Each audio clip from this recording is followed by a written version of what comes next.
IKL itu membuat pengabdian tentang pengolahan ikan. Dari satu jenis ikan bisa dijadikan sebagai kemarin mereka buat bakso sama dimsum yang mereka buat ya.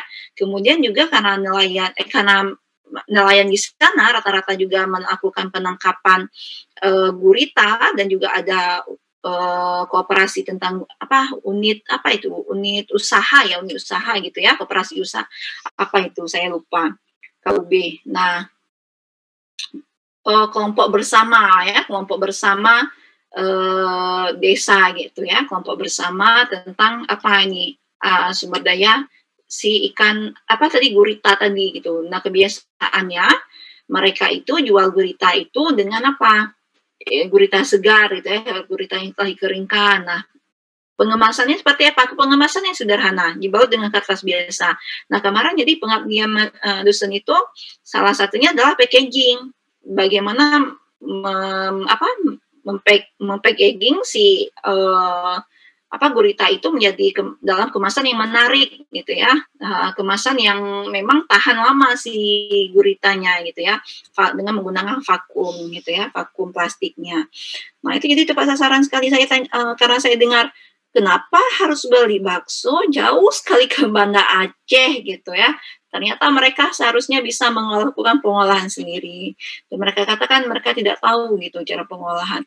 Tapi berbeda ya jika kita sekarang ini, saya rasa juga anak-anak zaman sekarang ini yang media sosialnya, penggunaan teknologinya sudah bagus sekali gitu ya.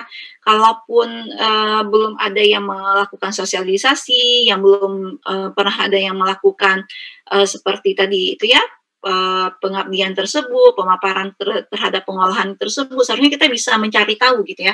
Kalau saya sendiri di rumah atau ini dengan ibu-ibu yang lain, yang cewek-cewek suka nggak mengeksplor jenis makanan kayak gitu. Nah, misalkan nanti kepinginnya buat ekado dari si udang gitu ya, buat ekado dari udang gitu, ataupun buat dimsum dari udang gitu. Nah, kita karena saya jujur juga belum pernah gitu kan membuat ekado dan segala macam itu. Jadi ya tinggal cari resepnya, cara masaknya gitu ya. Jadi orang-orang yang nggak bisa masak pun karena sudah ada tersedia di internet, menurut saya itu gampang gitu ya mencari tahu gitu. Tapi memang masyarakat di sana tidak mencari tahu gitu ya. Saya nggak tahu apakah tidak mencari tahu atau memang gitu ya, memang susah untuk akses ke internetnya, saya nggak tahu gitu. Nah, jadi saya katakan ini karena udah dibuat pelatihan pengabdian ya, jadi saya katakan ke masyarakat di sana ini udah bisa mulai buat sendiri bakso untuk makan gitu sendiri, tak perlu lagi diambil ataupun dipesan dari Banda Aceh, saya katakan seperti itu. Nah, saya lucu juga nih mahasiswa KKN-nya, kenapa harus memesan juga ya, padahal setingkat sama mahasiswa seharusnya bisa berpikir lebih kritis gitu ya. Nah, itu saya nggak tahu. Nah, itu mahasiswa IKL gitu ya, dan proyek dosen IKL di Pulau Bruh, dan itu menurut saya tepat sasaran sekali. Ada pengabdian masyarakat ke pulau-pulau terkecil gitu ya. Nah, itu sedikit cerita, padahal mereka sumber daya ikannya hasil tangkapannya memang ikan di sekitar mereka, tetapi beli baksonya jauh ke Banda Aceh gitu ya. Dan mulai ada bakso ikan dan semuanya sudah mulai paham ya masyarakatnya, ya bisa memanfaatkan sumber daya ikan yang ada gitu. Paham ya sama kawan-kawan semua. Jadi melihatkan seperti yang Faras katakan, zero waste gitu ya, pengolahan berbasis zero waste gitu. Nah, itu bagus sekali ya, jadi tulang ikannya bisa dimanfaatkan jadi apa gitu ya. Jadi kalian ini udah pada KKN belum? Belum, Bu. Belum ya. Nah, mungkin nanti kan bisa jadi satu ide gitu ya, ketika kalian KKN berada di masyarakat, jangan hanya sekedar mahasiswa itu. Menurut saya gini, mahasiswa PSP, mahasiswa IKL, mahasiswa BDP yang berdasarkan berasal dari Fakultas Kelautan dan Perikanan setidaknya mampu mensosialisasikan ataupun menerapkan, mengajarkan kepada masyarakat di wilayah KKN-nya mengenai produk-produk perikanan, gitu ya. Jadi lebih ke kompetensi kalian itu seperti apa.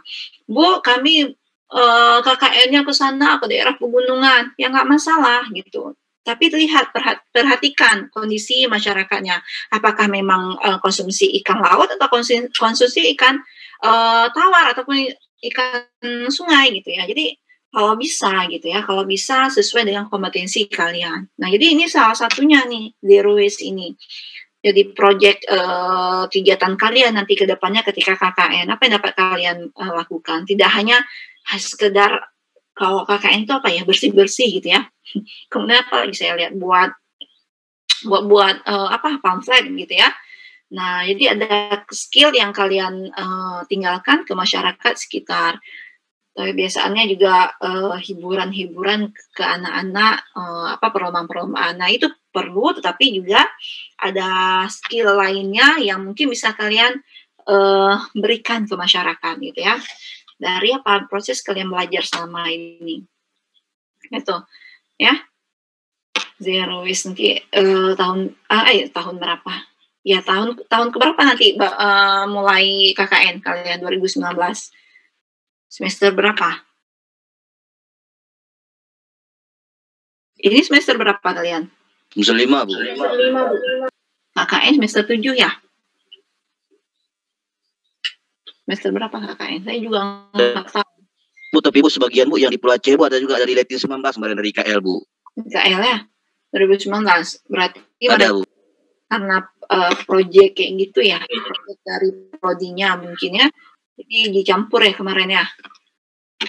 Kalau nggak salah Bu, program apa kampus Merdeka, nggak Bu, 2 SKS kemarin orang tuh pergi Bu. Oh ya, MBKM ya. Nah, saya padahal pergi juga, tapi saya nggak tahu gitu.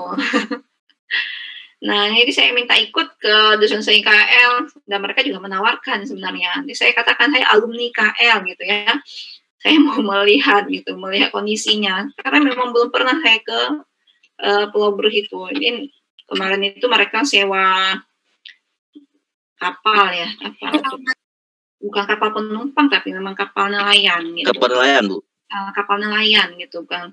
Tapi ketika saya ke Pulau Aceh kemarin itu naiknya kapal penumpang.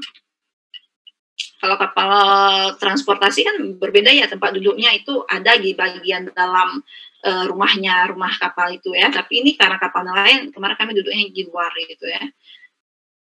Nggak, di dalamnya nggak ada seperti dudukan ini yang kami sewa kemarin, kursi-kursi seperti itu, tapi seperti nipan kayak gitu aja, lurus gitu ya. Kalau kita duduk harus bersila gitu ya, nggak enak ya.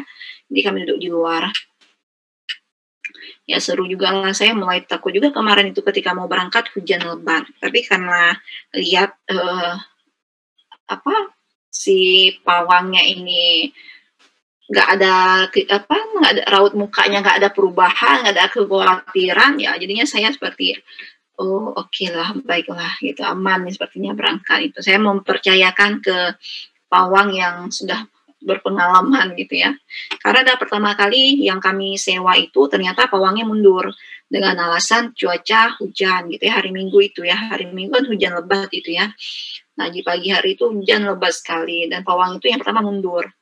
Kami cari alternatif lain, mencari tahu, ternyata kami bisa menyewa kapal lain dan mencari tahu tentang kondisi alamnya gitu ya, kondisi cuacanya seperti apakah memungkinkan untuk pergi. Ternyata pawang yang kedua ini ya katakan ini laut teduh gitu ya, cuma hujan saja katanya, bisa kita berangkat.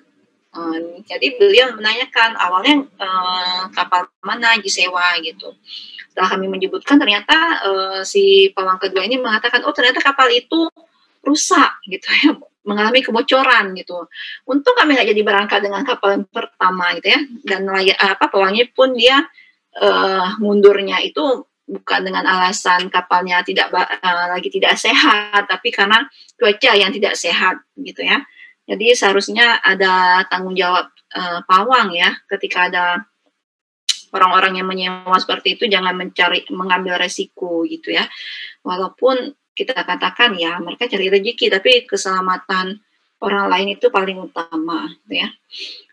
Jadi sedikit cerita itu ketika saya mengikuti trip penangkapan, trip apa itu ya, trip pengabdian itu ya, ke